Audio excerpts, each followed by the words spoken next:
Olorishile, Events and Parties TV. Today is an exciting one for me. You know why? I know you'll begin to ask, oh, Bella, she won't come here if she doesn't have something important to say. Today, I'm so excited because I have one of the biggest Nigerians making us proud in far away Australia. Anything? You'll be asking me, Bella, sure, Australia, yes.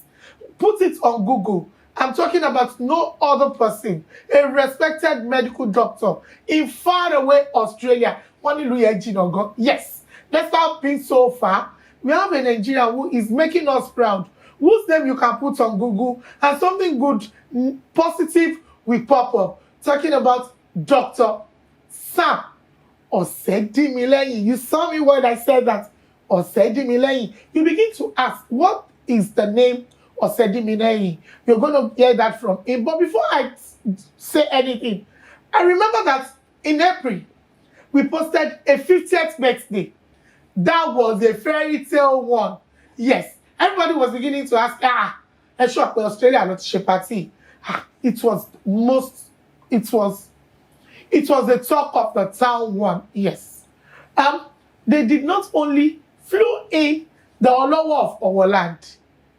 It was a star-studded party that shuts down the whole of Australia to its roots.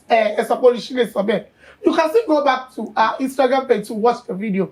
Today, we're excited to talk to a medical doctor making us proud in the whole of Australia, whose wife is also Igbo Alabere. Yes. Mrs. Betty Osedimileyin. Today, they're going to talk to us about their inspiring story. They met in the University of Ilorin as a young undergraduate. They've been married for 21 years. And yet when you see them, you ask, they are just like Siamese twins. Tẹ̀gbọ́ntàbúrò lẹ máa pè wọ́n torí pé wọ́n ti fara yíra, wọ́n ti fara rora. You know what it takes for a husband to be a medical doctor and the wife to be a nurse in Australia. Join me today as we hear an inspiring story of why Dr. Osedimileyin came all the way from Australia to give back to his society in a town where he comes from, in Norway. Aside this, what is their love story like? For how long have they been together? Do you know they've been staying in Australia for over 16 years? They spent the first 5 years of their marriage in South Africa. How has Mrs. Betty been able to stay tuned, keep a man as handsome, as stylish, as highly intelligent as our own Baba Ishegun, Ba Shegun of our land? Join me as I welcome the Yeye Ba Shegun, Chief Betty Osedimileyin. Now you look so beautiful. Thank you very much. When I came into this hotel today, it is one of the most luxurious hotels. This is not an advert.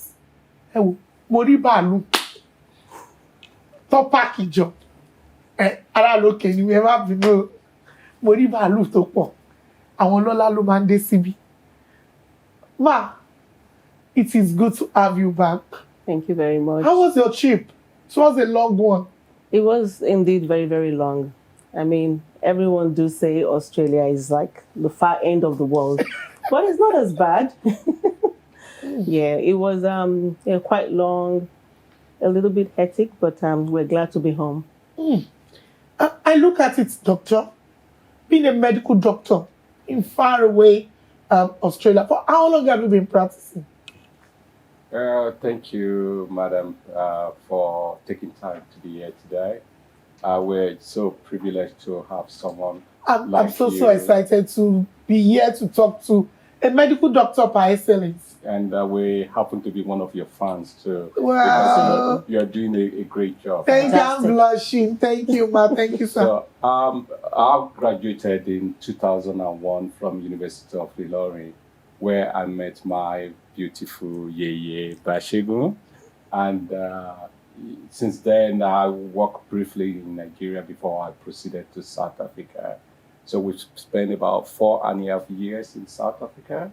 And then before, I was packaged to Australia. When I say package, that's so for very good reason. And we thank God that we've been in South Australia for the past 16 years. Yeah. And God has been quite faithful to us.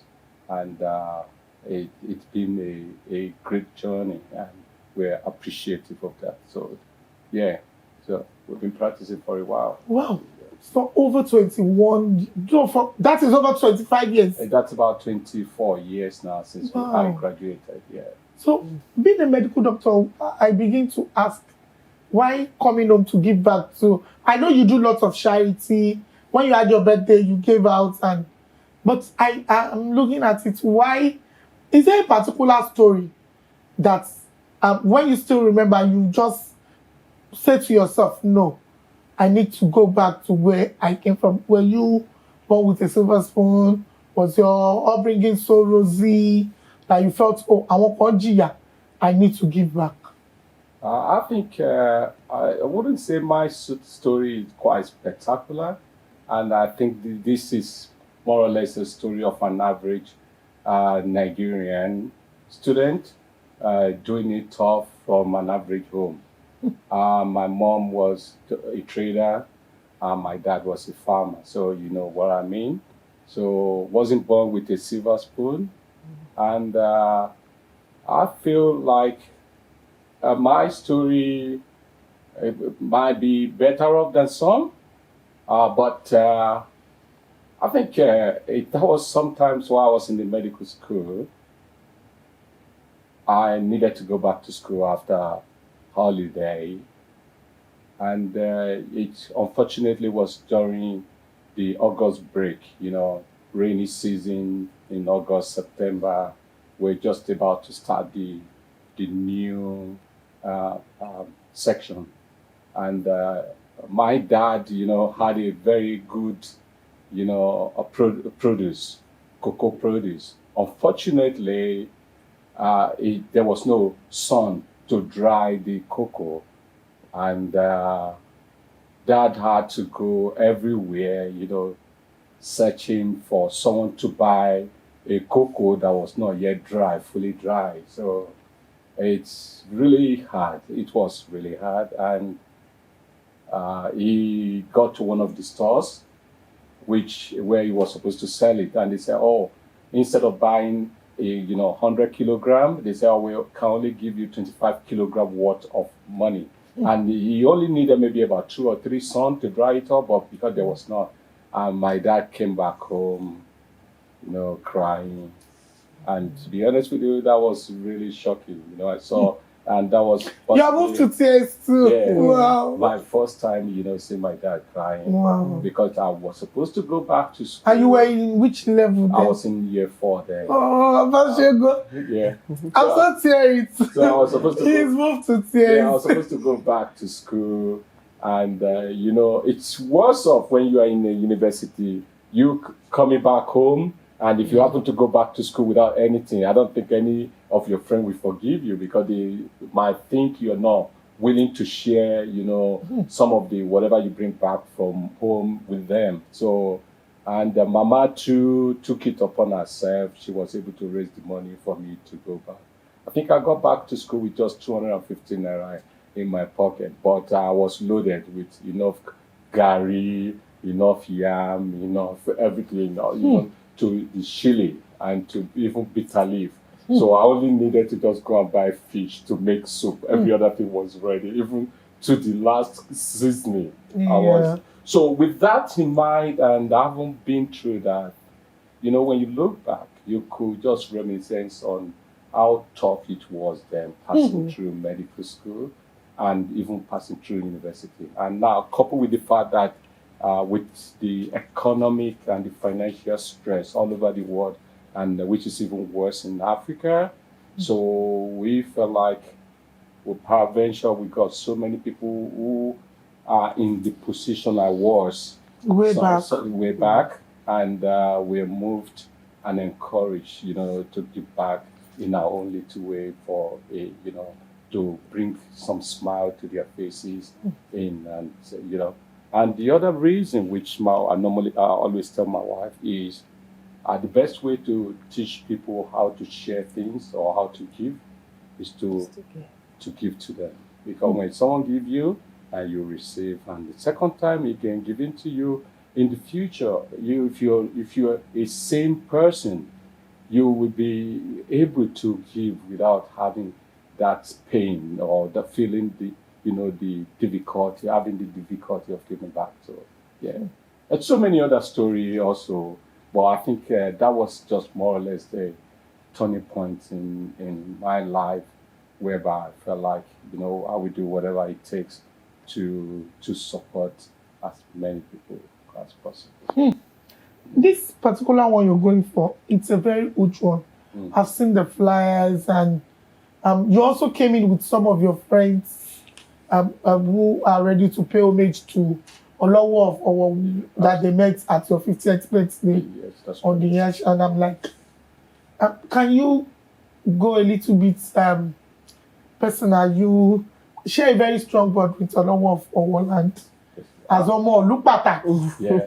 I'm a cultured person, and I've got so many reasons to really embrace my culture. And where I hail from in Emurele, Owo, the Oro is just right behind my house. So we grew up, attending the Oro festival, all the festival in my village.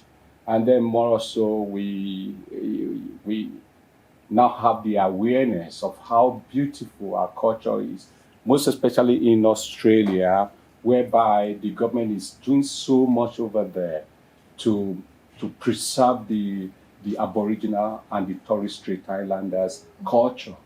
So the onus is now left on us, who we already have this culture. We have to contribute and support, our Oba, and in maintaining and sustaining the culture for the future generation. And the Olowo of Owo is a man who appreciates what he's got, and is leading one of the, a very respected people from Yoruba, and Owo also has got a deep root of history of the Yoruba. So he's there to preserve it, and he's encouraging as many of us in diaspora, to join him in preserving the culture for the future generation. So we key into this, and we're willing to be part of it. So yeah, we're here. What is your stand on your husband giving back to the society? Is there a particular one you want to share with us? Because àwọn obìnrin mi máa wò pé ṣé kì í, you know the way some women think, wọ́n máa ràgàbọ̀ ọkọ wọ́n mọ̀ pé olówó ni wọ́n á ràgàbọ̀, but yet you want him to give back to the society. You were with him for over half of his life. You've been married for 21 years. You met in the university. Yeah. Let's say like, our medicine or man As a student. As a student. So We met in 1998. imagine, so you've spent over half of his life with him. Yeah. So you will know of what he went through to become who he is. Is there a particular one that you felt, tọmọkùnrin bá sọ pé òun fẹ́ give back, I'm going to throw my weight behind him to say, ọkọ mi, mo support ẹ lórí ilé? Absolutely. Thank you very much for that question. When I met my husband, then when we courted back at uni, he was, a young chap, like every other person, who would leave home, have provisions. Back then in uni, when you're coming to school, your parents would buy you some provisions, give you foodstuffs, nice things. But his was a little bit different. When he comes, I know he used to tell me then that his mom, would go out of her way to get Gary, buy some foodstuffs. He didn't have so much, but he was contented, and he loved to look good. He would have a pocket money and use the whole of the pocket money to buy just one shoe to impress maybe myself or whoever. But anyway, that aside, the thing is, there was one thing that actually did strike me. Then he told me of a man, Mr. Late Reverend Canon Jide Fagboyego. Fagboyego, yeah. So this man would give him then 50,000 naira. That was a lot of money, 20-something years back. Over 25 years ago. Yeah, and it wasn't just to him alone. It was to, some other people, other students of the uni that, were going to the university. And that money, that act of kindness went a long way in sustaining him in school. I came from an okay background. My parents are in Jos, and we weren't so rich, but we were comfortable. And, when I see him, with that money and then the way he goes about it, and I was, deeply touched. And so the first time I visited Owo, when he took me home before we got married, and we actually went to this man's house, and I saw him. I saw that passion that he loved to give. And I did see the impact in my husband's life. And so when my husband came to me and said, look, why don't we do this for our community?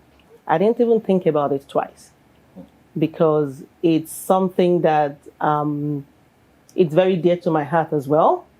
And that was how HCBBO, which is the High Chief Bode and Betty Osedimele Foundation, was incorporated.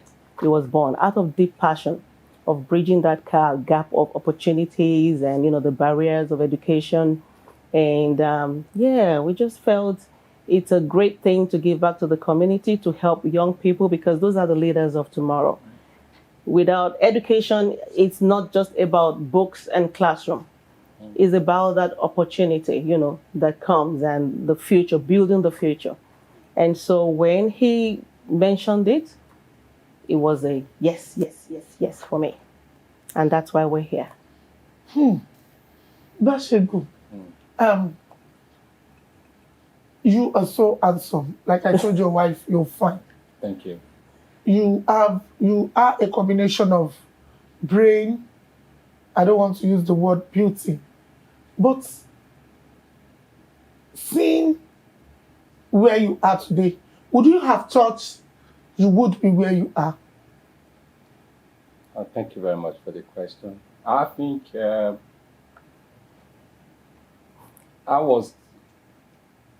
wouldn't say I'm a bit surprised, to be honest with you, but just like an average young boy growing, I was passionate with whatever I do, or I used to do, very hardworking and quite dedicated and focused. But saying I would be where I am now, I would say that would be more like, that would be too much for me to predict. So it's quite, I would say, interesting, surprising, encouraging to be in this position. Well, it took a lot of sacrifices from my parents, from even my siblings, because at times we were supposed to go to the farm, and I would tell them, I'm sorry, I'm going for, summer school. So which, then my sibling will be the only one going. What's your position? It depends on how you want to look at it. Okay, from your dad? From my dad, I'm 16th. We got 4 wives, so yeah, and I've got from your mom? Yeah, no, from my from mom. Your mom. From my mom, I'm number 5. I've got 3 younger ones. But your dad believes so much in education. Yes, 100%. 100%. Yeah, 100%. Despite having as many as he wants in kids. Yes, Yeah. he was quite dedicated. Yeah, because he was half educated too. So and yeah, he did. Going to you, the acronyms of your foundation is a combination of your name and that of your husband. Yeah. And what do you intend to do with this that you came up? Who are the people that you're reaching out to? Is it the less privileged in terms of the old age, those in educational sector in terms of probably being students, Yeah. or who are those who targeting? Because gbogbo ala níṣòro Nàìjíríà. Then you're absolutely right. Yeah. So, I mean, it cuts across all boards. We, at the moment, we're targeting, school children. What we're going to do on Friday, the 19th of September, is for primary school, secondary school students, and also medical students. And Technical. Medical Yes. students. Medical And students technical. and technical. So primary, secondary, technical, and then medical students. A bit of the artisans as well, Yeah. women empowerment. Yeah. Yeah. But yeah, it's part of the foundation. I mean, part of our vision for the foundation. But for this Friday, so we're just targeting school children, uni, primary and secondary schools. Yeah. And we love stories as well. There's one very interesting one of a 16-year-old girl whose parents passed away at a young age. And so she lives with her grandmom now. And so she had to leave school. She dropped out of school to start hawking water and puffy balls. And that really, broke my heart because I've got a 16-year-old girl who is in grade 11, going to finish high school in next year.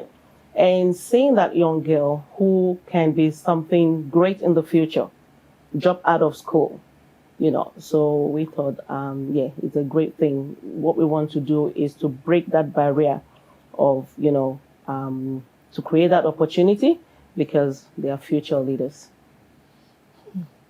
That is so inspiring. What did you see in your husband when you were growing up? Well, I want you to motivate a young lady who sees someone who is not like upright there now, Yeah. but as a prospect, or rather see someone with little or no prospects, but as how do I use that? It's opportune to have enough cash to throw around. Yeah. Well, in those days, I remember when we were in uni, my friends would say, there's this saying that goes, Surulere. And I would say I'm a typical example of that.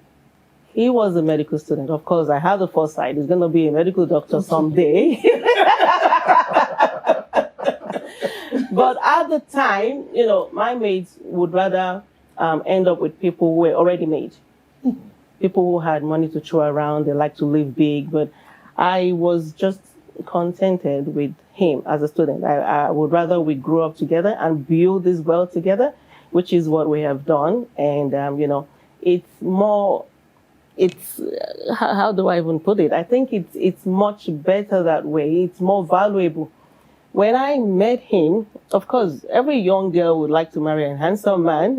Yes. So looks, he ticked the box for me.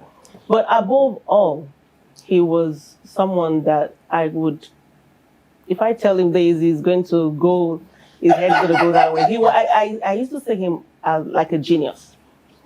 He was very, very smart, very intelligent. And it cuts across all aspects. I was at uni. At the time, I was studying geography. And he would read my own course and explain that to me. He was a medical student at the time. Wow. So, I mean, someone like that, even if he wasn't rich at the time, I had a foresight. And I knew that, this person is going to be great in the future because that's all you need. Once you have a prospect of becoming someone great in the future and you're smart, you can, put all that together, then that's it. The sky is your limit. So you are in Nigeria now with some of your friends and about 6 of them, and you're going to Owo together Yeah. to see the Olowo of Owo. What prompted that idea of Team Australia? I think it's a combination of things. First was, I think people in Australia were amazed. They were quite flabbergasted by seeing the culture when Olowo visited. In fact, some people could call Olowo the king of Nigeria or even king of Africa. Of Africa. That was the impression we got from the populace. Yeah. They saw, and we felt it too. Even though some of my friends came in, the Nigerians, we got quite a few that would have joined us, but it's the busy time of the year, and getting towards the end of the year, a lot of activities in South Australia. So my friend felt the culture too, because it was a privilege for us to have its Imperial Majesty Oba Badigeshi Ogunye III. He was the first Nigerian Oba to visit Australia. The first Nigerian, and you brought, wow! So it was so good. Yeah. So when Oba now, during the ceremony, invited some of the guests to visit Nigeria, I think without any hesitation, the president of the Yoruba community in Queensland, a person of Mr. Abayomi Showumi, just said, "KBC, I'm coming." And before we knew, that was the president of Nigeria in Queensland. Then the president of the Yoruba community in Queensland, to Mr. Bayoke, engineer Bayoke, said, "KBC, I'll be there." Then we got some other people like Prince Larry Oguntoyibo, and we got Mr. Shinwaki Ajayi. So people just, and also coming with Bashegun and the son of Olowo himself. the expectation is quite high. Yeah. So when we now told them about the foundation, I think that was just nail it for them. Yeah. And they're proud. We got a lot of goodwill messages from all over the world, from friends, colleagues, and relatives who would have loved to be here, but unfortunately could not make it. Well, this will be here on Friday. So it's a privilege to come from Owo. It's a privilege to come from Nigeria, because at times you never appreciate what you got unless you travel outside and you see how people handle you, how people really respect your culture.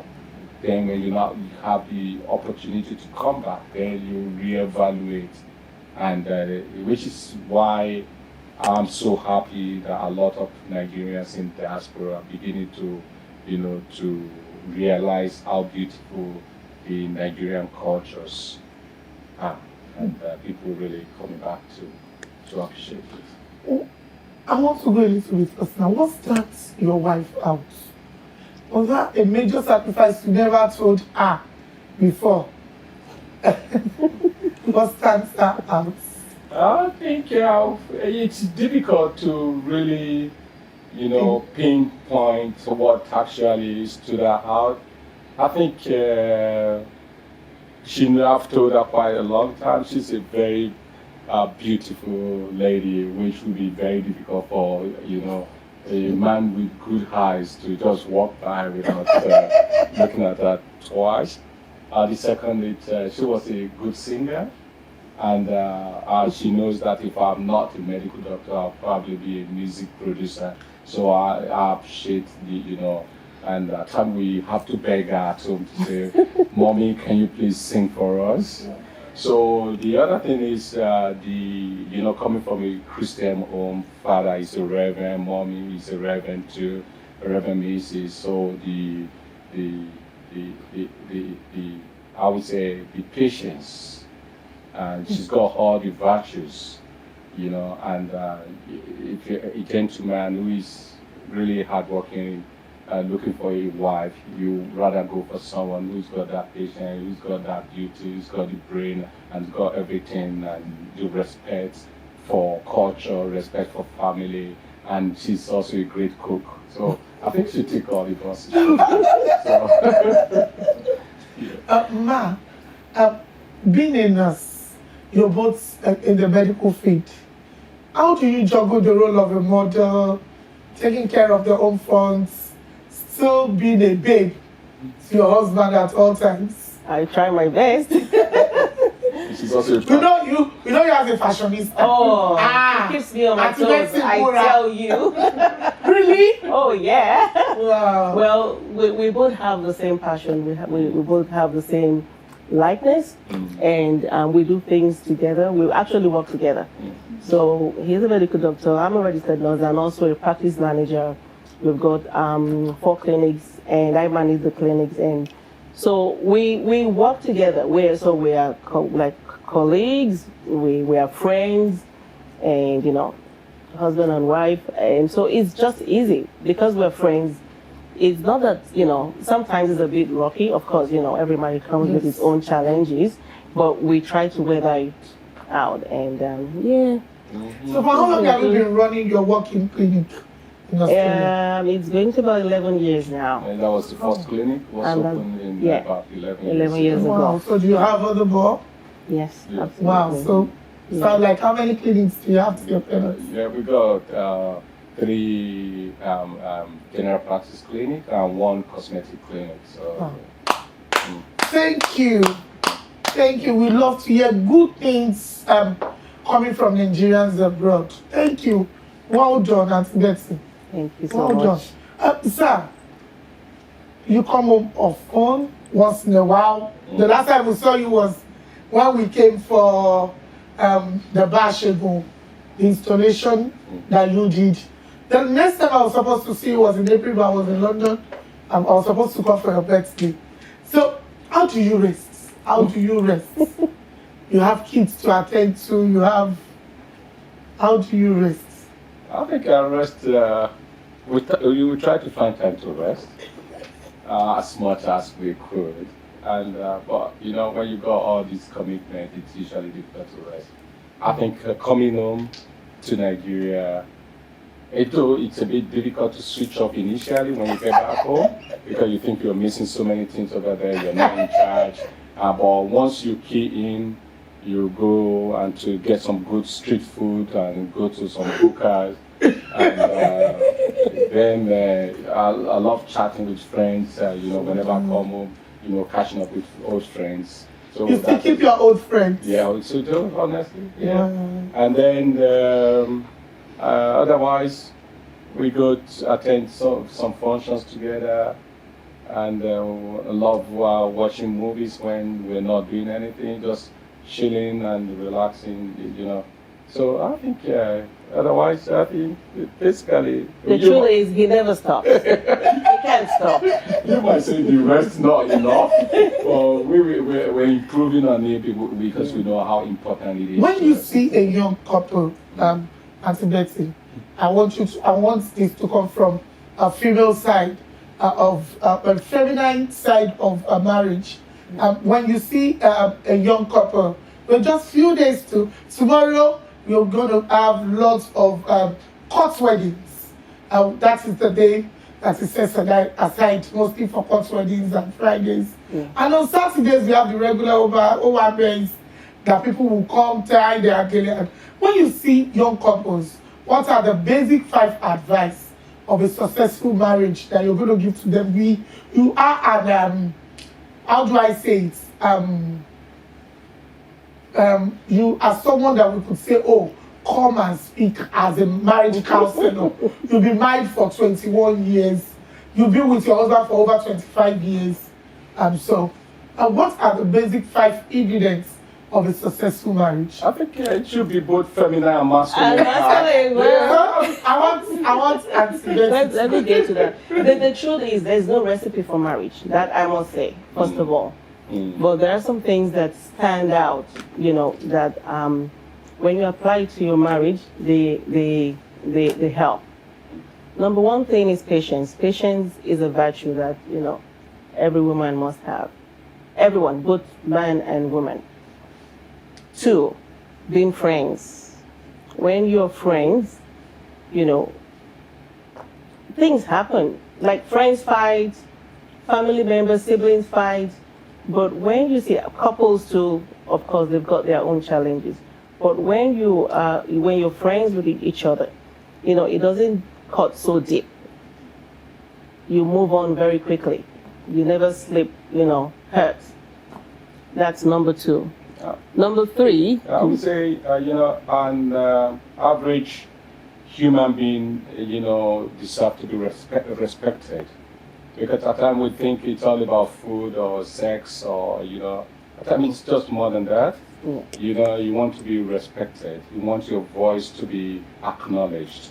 I think that's one, important ingredient that is really missing in a relationship. Your hubby is talking or your wife is talking. You give them the opportunity to express their feeling and acknowledge, and if you've done anything wrong or you apologize, which is also another virtue, to always, you don't be too big or, too egoistic to say, I can't say sorry, you wronged me. My wife knows that I got to a stage I even thought to myself, I think my sorry are too many now. even when I'm not wrong, I still have to say sorry. Because when you do that, I think it's just make things go on pretty well. Yeah. And the other thing would be to appreciate time. Yeah. Because we all think we've got the whole time in the whole world at hand. Because if you think you do not, and if the other person thinks you don't have the whole time, because you've got someone right here today with you, is your best friend, is your wife, you appreciate the person today, don't leave it to tomorrow. Because if you know by tomorrow you may wake up, something else might have happened, and you may, quality of life might drop from 100 to 0, then you appreciate every moment. So appreciating every moment is very important. Who says sorry first? Even when I'm not wrong, I just say sorry because I just want to get home and be happy and just yeah. So who wakes up so early? Who wakes up early? Oh, you mean who does not sleep? Yeah. Who is the better cook? Yeah. So who is the lover boy, lover girl? Who shows love more? Well, both of us. I think. The kids think he does. Yeah, my children think I'm romantic. Dad is more romantic than mom. I'm more expressive, as you can see. So it doesn't take anything. When you love someone, when you share your life with someone, to appreciate it in different way. And one of them is just zero. So who is more playful? Oh, he is definitely more playful. So who is more fashionable? I think that's really because we complement each other. Yeah. Because I've got a really good taste and very when it comes to the fine tuning. Eyes for details. Yeah, but she's got the strength. She knows what to put together to make things look really. So I think it's I would say yeah. So who is your best friend? My best friend. You don't need to ask me. So that who is your best friend? Oh.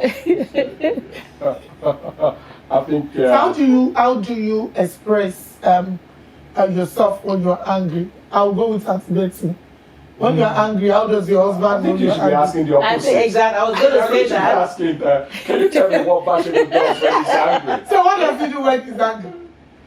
Because he's playful. You don't want to know. Like when he's really angry. What does I he think do? it's better left unsaid. What does he do? Oh gosh. Oh. Skip food. Wow. And say, if you're angry, let's settle this before we eat. There's no point eating. Is either he's angry, is either he's in or out. If he's angry, he's so angry. Yeah. Wow. Yeah, so let's sort it out before I eat. Yes. Yeah. Wow. Because I want to enjoy every every bit of So it. when you come home, what is that thing you look forward to? When you obviously you run 3 clinics, you run another cosmetic company, and so when you come home, what is that particular thing you look forward to? I think it's just the attention, to be honest. You know, you've been out all day long and you've seen some good patients, you've seen some bad clients, you've seen an angry one, you've had to put up with some doctors advising them. And so when you get home, you want someone to say, welcome, honey. You know, you want someone to listen to, you know, a few of your story that you've been through. And you also need someone to you know, to give you those encouraging words too. I would say is the attention per se, you know, getting home and saying, oh, my wife is there waiting for me, and yeah, that just makes the day, you know, that's more like an icing on the cake for the day. Go easy, Go easy. Your sustain marriage. You are a good example to some of us that are much younger than you, and we see friendship. It is not, you've been able to tell us, even right from the moment we came into your room, you told me, Oríṣiríṣi, ọkọ mi, mo ní láti lọ ní, mo fẹ́ ṣe photo shoot. Torí mo tẹ́ ẹ̀ bá wá mi báyìí tẹ́ ẹ bá padà, ó máa rí bákan. And when I came in, I had another, when we were talking, I had this perspective of, ó má jẹ́ pọ̀ kan wọ́n bínú. But immediately I came in, I saw friendship. I saw it was more of friendship, and from what I see that only love cannot sustain a marriage. It takes friendship, it takes a lot of commitment, and the way you watch each other's back. So it's something to learn from, and well done. It is not just the academic part of it. It is not just the business part of it that I'm seeing. I'm seeing a marriage built on the rock, and you're both religious, which is something for me. So, ẹ kí ọkọ yín kó rí wọn tẹ ọ, ẹ dúpẹ́ lọ́wọ́ wọn, ẹ yìn wọn. Ọkọ mi, olówó orí mi, Yes. the crown of my head, ọmọ lọ́wọ́ má dé, asẹ́ngbàjọbẹ̀, ọmọ lẹ́gbẹ̀rẹ́ ọ̀bẹ̀lẹ̀. My one and only husband, my sweetheart, the greatest man that I've ever known. Well, apart from my husband. My handsome dude. How do you say it? So Hausa. Báwo yín Hausa ni? No. Sai dai ka yi magana, duk kwarai ne muna so mu ji. In ba kai ba wallahi sai rijiya. I wish you can hear that. You want to interpret that? Tí o bá jẹ́wọ́, mi mọ ẹni tó lè jẹ. I just want to really, really thank this man sitting down here. He's very, very caring to the core. He's someone who would give it all to make sure that you succeed. You know, talking about the children, he's there for them. He plays, it makes marriage and fatherhood look so easy, which is not. You know, the children are there. We all know, I mean, when you have young children, teenagers, you know the challenges you're faced with, growing kids and all that. But he handled it so well. At work comes with a lot of challenges as well, you know, as a business owner. But he handles it so well. He has his down moment, but you know what? I give him some credit, like some distinction. My husband, you have done so very well, because it's not easy. And on top of that, an handsome man that, you know, you have a lot of private eyes. I want to say, Yes, I wanted to ask, how do you cope with that? Oh, See that you both work in the same office. We both work in the same office, and I mean, he gets so busy that, you know, he can't even think about such things. But the thing is, it comes with discipline. Because, you know, a man, a dude like this, with a woman, you know, and I know that. But I appreciate him for who he is. And he's just a disciplined man, and he's a good man, that I would say. Thank you. Dr. Oloye, the Bashego himself. Bashego. I want you to look straight into Auntie Betty's eyes and tell her how special she has always been, right from day one that you met her as a young undergraduate at the University of Ilorin. And I would say she's such a peaceful lady, and she's beautiful and always radiating. And she's a great mother, and she's a very loving and caring and affectionate wife. I think she's the best thing that could ever happen to me. So yeah, it used to be then between my wife and my mom, and since my mom passed on, so all the care and everything, I'm getting double because she knows I'm going to say if my mom is here. So she's been, she's an amazing wife, and she's very supportive. And you know, when you got things to do and you discuss with your wife, and she can say, "Oh, you go for it, yeah, give it a go." Like I told you that I was bonded to Australia. You know, in South Africa, you know, then there was no xenophobic attack. The money was quite reasonable, comparable to Nigeria. And most of us went there so that we'll be able to go to US. And then we got stuck there because we liked the environment, the culture, the people too. So, but then she was not contented. She just felt like, oh, she's got some friend there in Australia who came visiting. We went to them, and you know, she came into the project, and she was very supporting and very encouraging, very hardworking. You know, you can only see what you see now. We've been through when we got to, you know, relocate. You know what it takes to relocate to a new place. She had to be making braids, you know, to support the family. She had to study nursing through accelerated program, 2 years of nursing, 2 years study instead of 3 or 4 years. So we call it, we used to call it accelerated program. So more like no holiday. So bang. So, and she's my strength and my rock, and she's always there for me. So I think, it flows so freely. You know, the inspiration comes easy when you got a peaceful home, you got a supporting husband or wife. You don't, even when you got an idea, you know, by the time you share it with your partner is, keying into your project and able to, pour some more petrol into the fire. And before you know, it's just going to be successful. So that's why having a good home is an ingredient to success in life. Okay. Is an ingredient. Having a good home is an ingredient to be successful in life. In fact, that should be our take home today.